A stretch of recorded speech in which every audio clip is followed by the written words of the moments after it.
Bem-vindos ao Vozes do JIT, podcast do mestrado em Gestão Integrada do Território. Meu nome é Laura, esta é a Roberta, esse é o Pedro.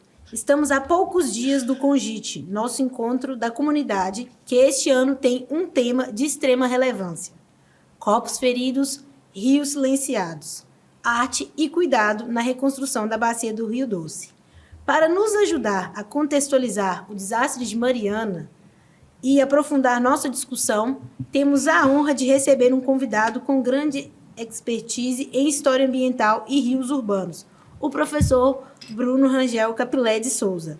Sua pesquisa nos ajuda a entender o Rio Doce como um corpo que também tem sua própria história. Professor, seja muito bem-vindo ao nosso podcast. Muito obrigado, gente. Obrigado por estar aqui. Agradeço o convite e a quem está escutando a gente também.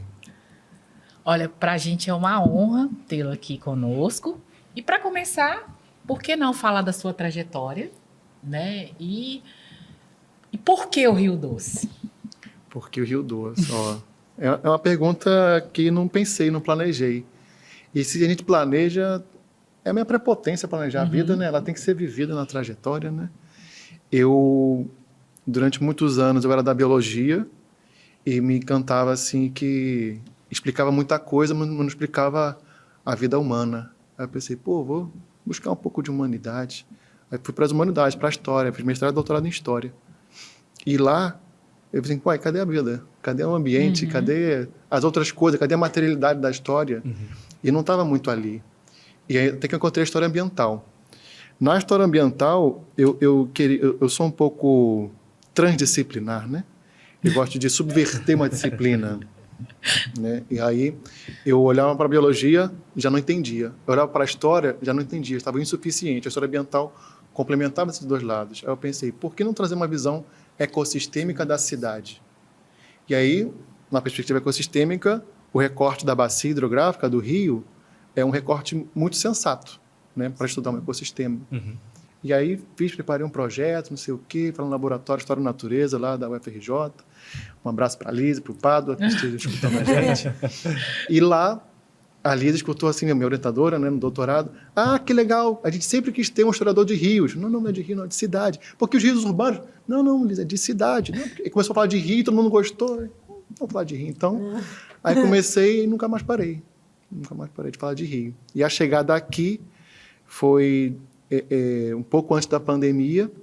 Abriu uma chamada para uma vaga aqui no JIT, no mestrado, Gestão Integrada do Território, e seria interessante um historiador ambiental. Sim, aí me candidatei para cá, veio a pandemia, bagunçou uma vez de todo mundo, no meio da pandemia que eu cheguei aqui, porque quem estuda a história dos rios, estudar o maior desastre socioambiental do Brasil, que aconteceu num rio, logo depois de um segundo tão grande quanto num rio também, próximo aqui, né? Então faz sentido eu vir para cá, eu estar aqui, né?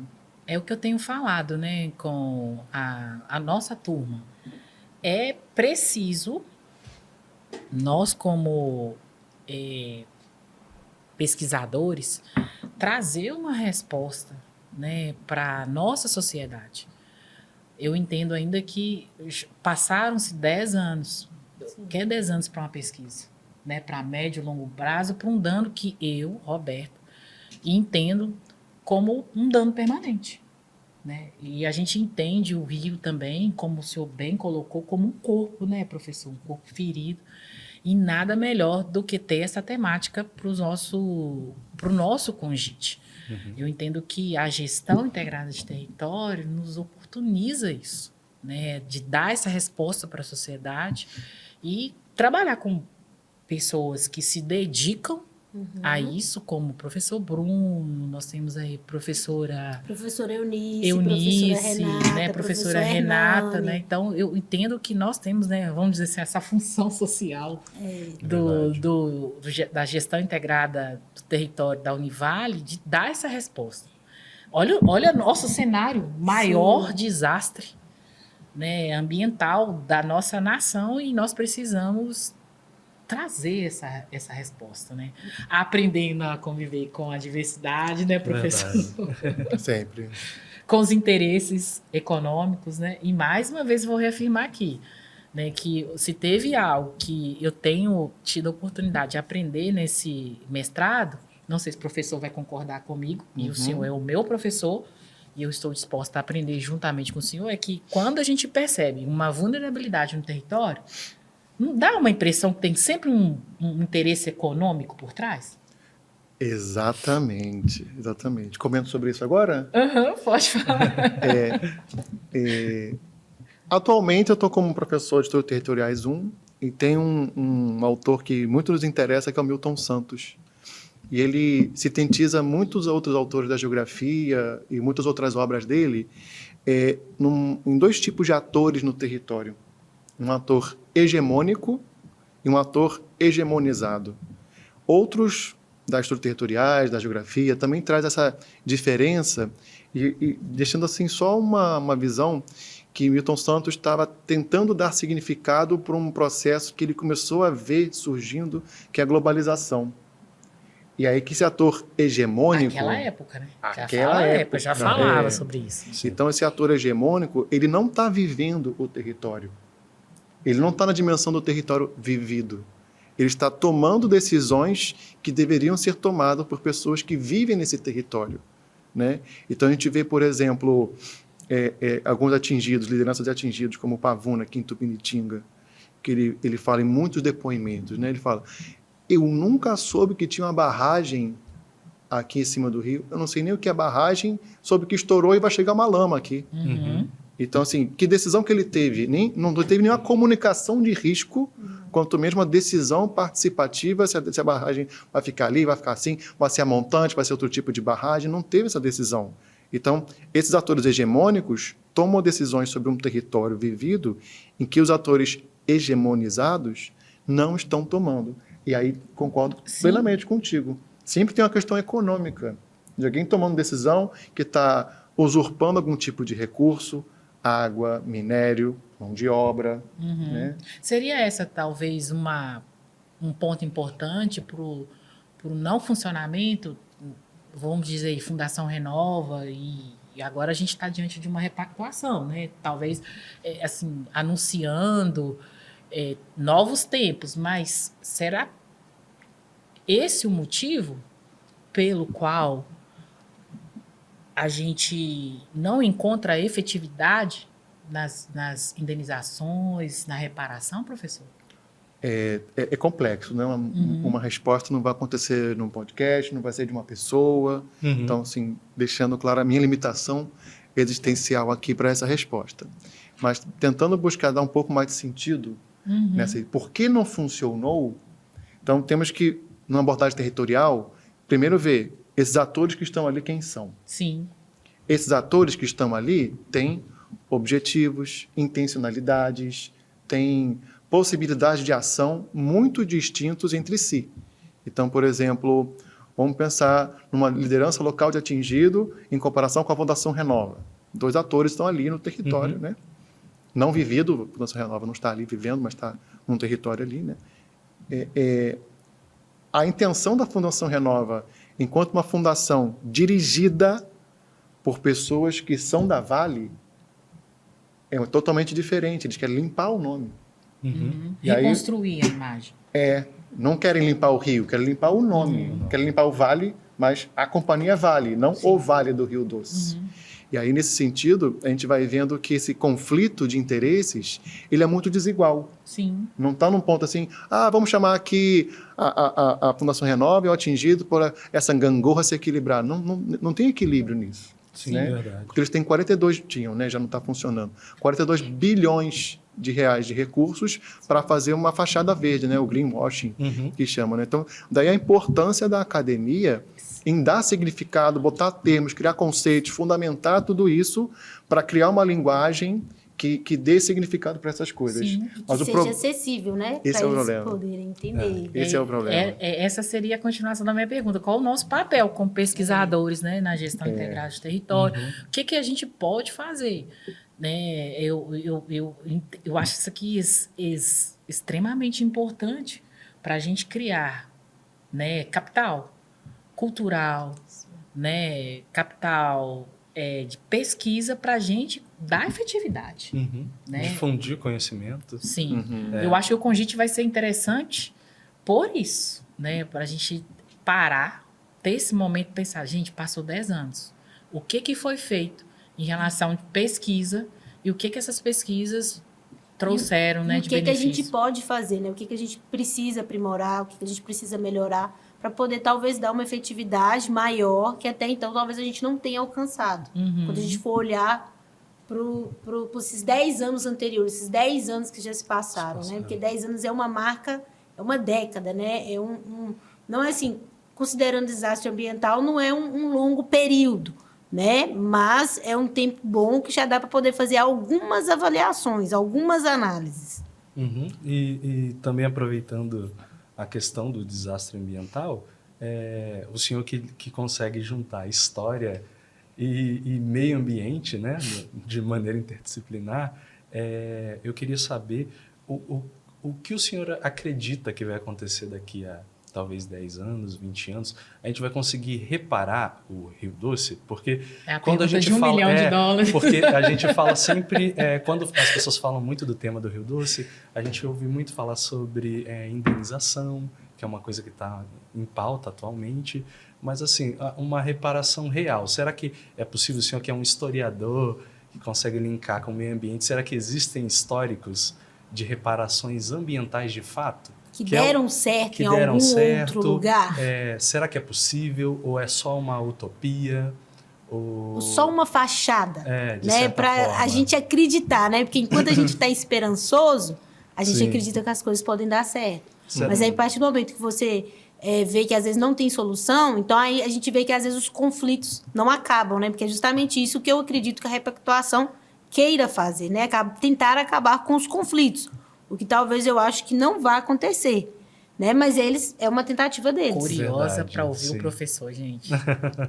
Então, da onde eu falo, eu gosto de falar um pouco da onde eu falo, para deixar um pouo mais claro para que vocês vão escutar, né? Todos vocês. Eu sou um cientista cético.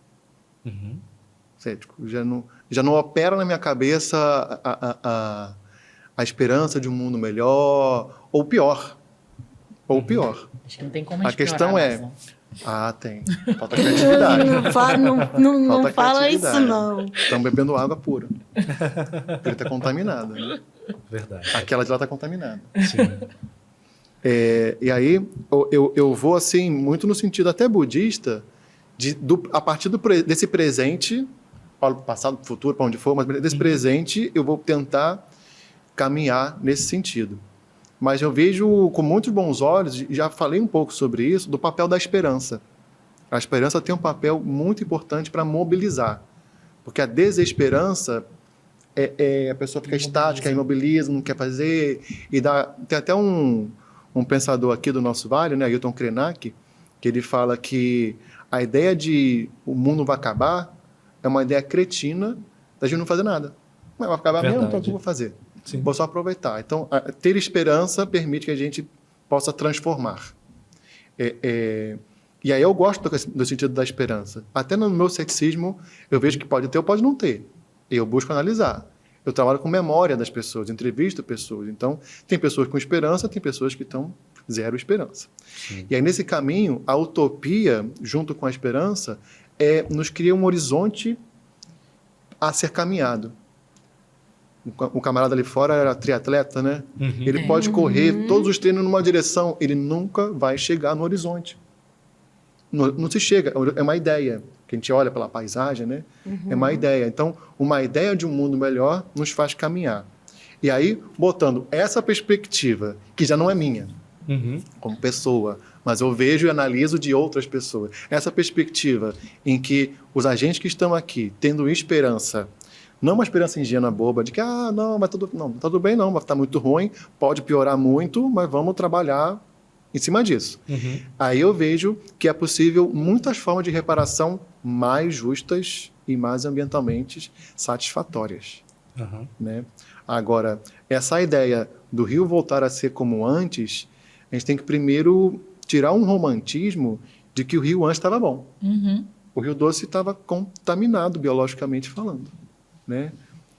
Várias cidades, próprio Valadares, depois de Colatina, jogam todo o seu esgoto sem tratamento no rio. No Rio. Né? Sem dizer, o histórico de desmatamento em prol do desenvolvimento ou progresso, que era a moda antiga, né? Trouxe um desmatamento que teve um assoreamento, né? Erosão e assoreamento do rio, e o rio fica comprometido porque, não sei se vocês estão ligados aqui no nosso encontro, aqui nessa parte do Médio Rio Doce, a topografia de rochas ela é muito diversa. Quando o rio baixa, dá para ver. Olha aqui um monte de coisa. E aí, quando os sedimentos vão descendo dos morros que estão desmatados, eles vão tirando esses microhábitats que poderiam ter macrovertebrados, poderia ter pequenos peixes, poderia ter peixes um pouco maiores, toda uma cadeia trófica do ecossistema que daria mais chance de reverter esses danos que alguém falou, você, de repente, permanente. Sim. Não há permanência, mas não quer dizer que vai ser o que era antes. Não vai. Tem uma música, né? Nada será como antes. Tem algumas aí, né? Mas Nada do que foi, será. pode ser também Lulu Santos, né? Acho que é Lulu Santos. Isso Nada do que mesmo. foi, será. Exato, e aí o que temos que ver é... Tô budista hoje. Vamos mais uma questão do budismo, Não, que mas é... é ótimo, importante tá dele estar maravilhoso. falando, a visão dele de que Sim. talvez não exista um dano permanente, porque isso tem efeitos no mundo jurídico, social. Sim. Então, por isso que eu acho a importância da pesquisa. A gente precisa ser ouvido, né? E precisa dar voz à pesquisa. Sim. Ele falou uma coisa super importante, ele nem concluiu, né, o pensamento dele. Memória, que é a minha próxima pergunta. Né? Então, nós precisamos dar uma resposta, professor. É porque, de certa forma, esse romantismo de voltar a ser como era antes, ele vem quando a gente, às vezes, percebe na mídia alguém falando que despolui um rio, que muitas vezes também é contestado, né? Se foi mesmo despoluído. Então, vai criando esse imaginário de que existe possível. essa possibilidade, né? De que essa poderia ser a missão principal, né? Quando a gente discute a questão do desastre, tem-se a ideia de que a missão principal é recuperar o rio. Sim. Que eu acho que a gente tem tecnologia para isso, né? Ou, enfim, vontade, ou quando a gente coloca mesmo as empresas que estão responsáveis por todo esse trâmite, até trabalhar de forma interdisciplinar para resolver isso, né? Então, eu acho que daí que vem esse romantismo, né? De voltar a ser o que era antes. E aí, esse voltar a ser o que era antes é pouco. É pouco. A gente merece muito mais do que era antes. Estava ruim que era antes. Uhum. Tem que ser melhor. Então, assim, voltar ao que era antes parece que é uma grande conquista. A gente precisa e merece muito mais. E aí, pensando nisso, o que está acontecendo enquanto processos, enquanto a estrutura da geomorfológica do rio, que pode melhorar, e quem são os agentes que estão aí. Então, a gente vamos pensar por parte. Foram, alguns dizem 44, dizem 50, vamos dizer assim, dezenas de milhões de metros cúbicos de rejeito de mineração. Então, vai para e pensa. O que significa?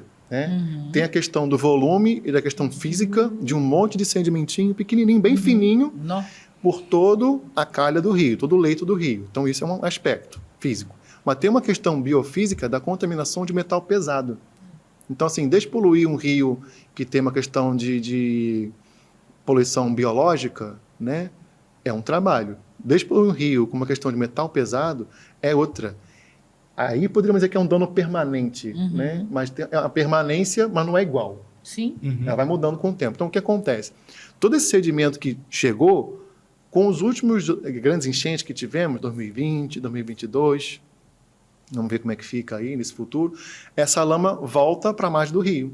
Então, vê os tratores, as pessoas tirando com a enxada, a venda daqueles aspersores, como é que é? Aquelas mangueirinhas elétricas, sabe? Então, isso mudou toda a paisagem pós-enchente aqui em Valadares. Né? Isso pelas entrevistas, pelos trabalhos que eu faço, fiz alguns mapas também mostrando isso. Já tem até um artigo publicado agora para uma revista Oral History, e estou fechando hoje um outro artigo para isso, para fazer uma história ambiental dos sedimentos. Então, esse sedimento, temos que acompanhar ele. Ele desceu, beleza. Está tudo no mar agora? Não. Tem alguma coisa no leito do rio, e nós não percebemos nos atores que estão nesse território 2 atores muito importantes. a usina hidrelétrica de Baguari e a usina hidrelétrica de Candonga, que é um grande reservatório de água, mas não tem como... Opa, sedimento fica, a água vai, não tem. Poderia ter? Não sei, não sou engenheiro dessa maneira. Então, ali fica armazenado e conforme a demanda de produção elétrica, conforme a demanda, sei lá, de muitas cheias, tem que soltar um pouco da água, esses sedimentos voltam a entrar aqui. Então, essa persistência está aí até hoje por causa, em grande parte, né? Obviamente, é dona da Samarco, o principal Vale BHP.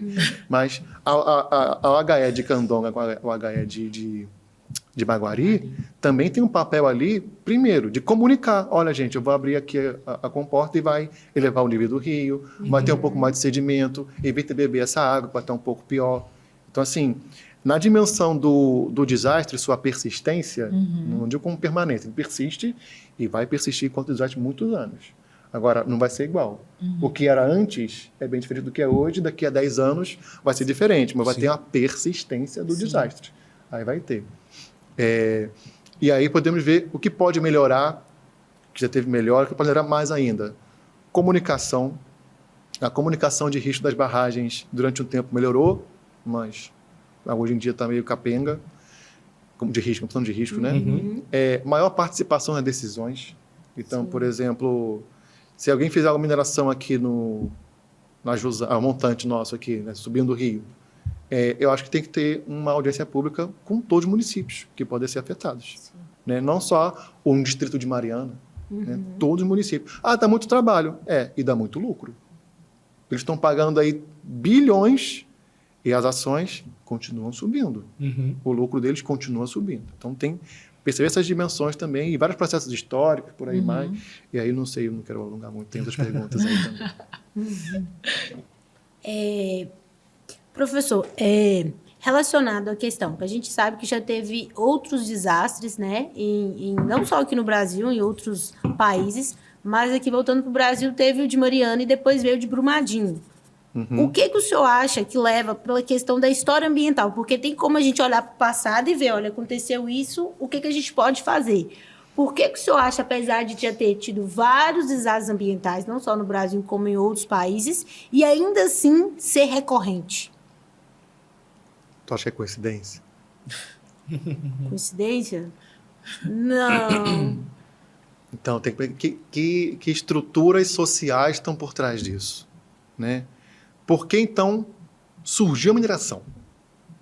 Começo de conversa. Primeiro, Minas Gerais, para quem não é de Minas, como eu, sou do Rio, parece que Minas Gerais é um histórico mineiro do século XVIII. Sim. Por isso o nome de Minas. O nome Mas Minas Gerais. continua até hoje.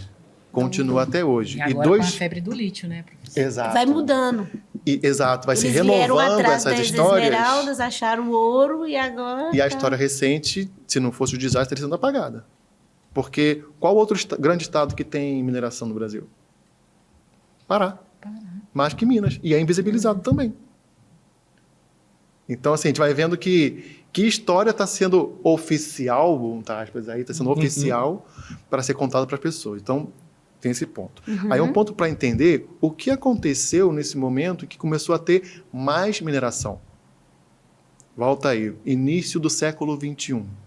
A China estava crescendo estupidamente, demandando, e para crescimento econômico, uma demanda material enorme. Né? A gente estava exportando o quê? Ferro.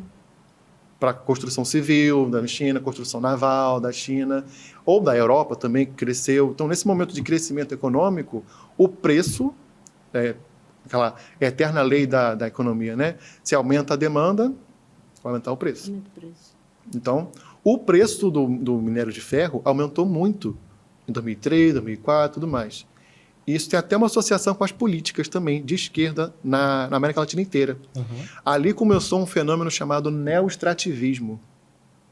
Então, em 2003, 2004, começou ali o fenômeno do neoextrativismo, em que o alto preço, os grandes grupos de capitais pensaram assim, opa, bora ganhar uma grana aí. O pensamento é esse, bora ganhar uma grana aí. Há pouco tempo, só abrindo um outro parênteses, há pouco tempo a Polícia Federal fez uma operação, a Operação Rejeito, que prendeu aí muita gente. Foi sem histórico do tamanho de operação que teve contra a mineração. Aí vem na grande mídia, que é burguesa, e fala, essa organização criminosa não tem relação com mineração, estavam aproveitando, não sei o quê. Engenheiro de mineração, técnico, o cara da ANM, agência nacional de mineração, como é que não... Não tem Como é que né? separar? E esse é o modus operandi que sempre foi assim. A questão é, agora tem investigação, antes não tinha. Sempre foi assim, licenciamento aberto, aquela bagunça toda. Beleza, aí voltando para o neoextrativismo. O preço aumenta, aumenta a produção. Só que o preço não se sustenta alto, porque se aumenta a produção, abaixa o preço. Então aqui começou a produzir muito, ou pela América Latina inteira, começou a produzir muito. Ciclo, né? É um ciclo, exato, é um ciclo. E teve algum momento em que não teve tanto dinheiro ao vender minério de ferro, por exemplo. E nisso, o grande acionista, né, a pessoa que está lá apenas sentada ganhando dinheiro com o trabalho do Vale do Rio Doce, com o trabalho da Samarco, com o trabalho da BHP, com o trabalho de qualquer minerador que está aí. Né? Esse grande acionista fala assim, uai, cadê o meu lucro? Se não tem, eu vou tirar daqui minhas ações daqui, vou botar em outro lugar. E aí todas as mineradoras fazem relatório de risco, gestão de risco, muito bem, mas é risco financeiro que interessa para eles. Né? O relatório de risco que o engenheiro faz é de qualquer jeito, depois, não, o engenheiro... Aí culpa o engenheiro, mas não culpa o acionista. O acionista, esse ator hegemônico que não está no território, está tomando decisão e prejudicando a vida das pessoas, ele é sempre pegando um lucro. Nesse país nem está tributado, não tem tributação para rendas de dividendos, e aí fica aí nisso. E aí começa a pressionar a empresa começa a pressionar os trabalhadores, começa a ter um aumento, e tem algumas pesquisas já mostram isso.